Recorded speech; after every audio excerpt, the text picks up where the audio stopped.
Hello neighbors! Ano nga ba ang ibig sabihin ng B sa B Hotel? Samahan kami ngayon sa aming mini vlog at alamin kung ano ang B sa B Hotel.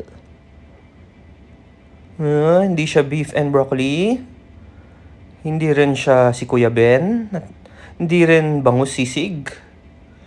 Lalong-lalong hindi rin siyang bread station. Bihon canton, hindi rin.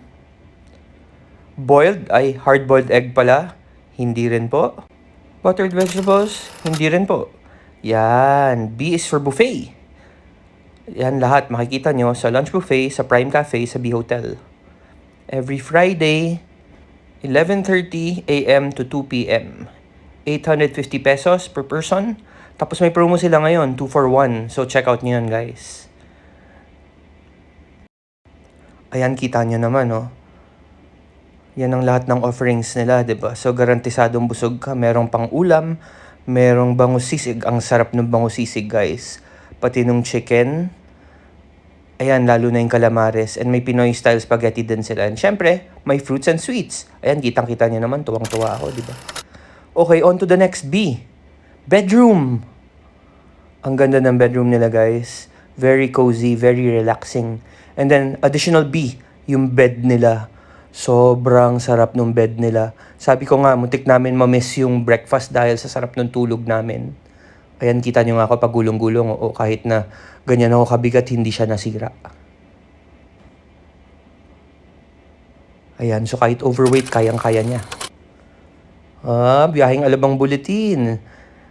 At syempre, pwede rin siyang B for business.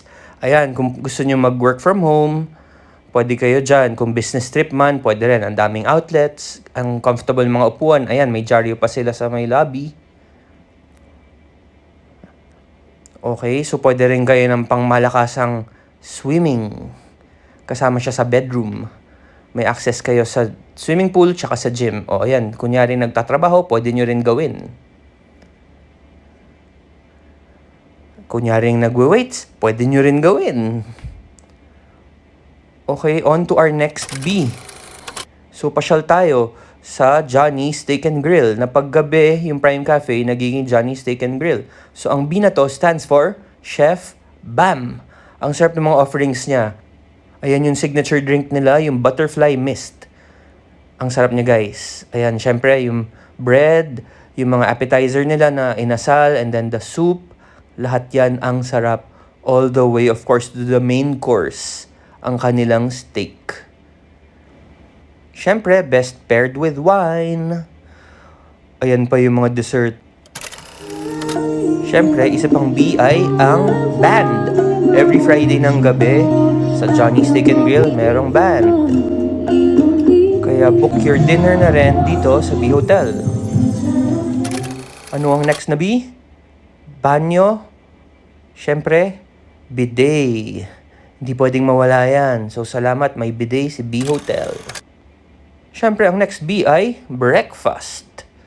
Ang sarap ng omelette nila. Everything on it, please. Tapos, siyempre, yung champurado. Walang diet-diet dito. Ito ang favorite namin, yung beef tapa nila. Letter B pa rin yun, ha? Yung sardines also, minsan nakakamiss, di ba? Hindi tayo nagsasardines madalas. Ayan, yung beef tapa. Sarap na sarap yata ako, di ba? Obvious na obvious naman, no? Ang next na B natin ay best staff. Pinilit natin. Pero 'di ba? Ayan, sobrang friendly nila at sobrang matulungin.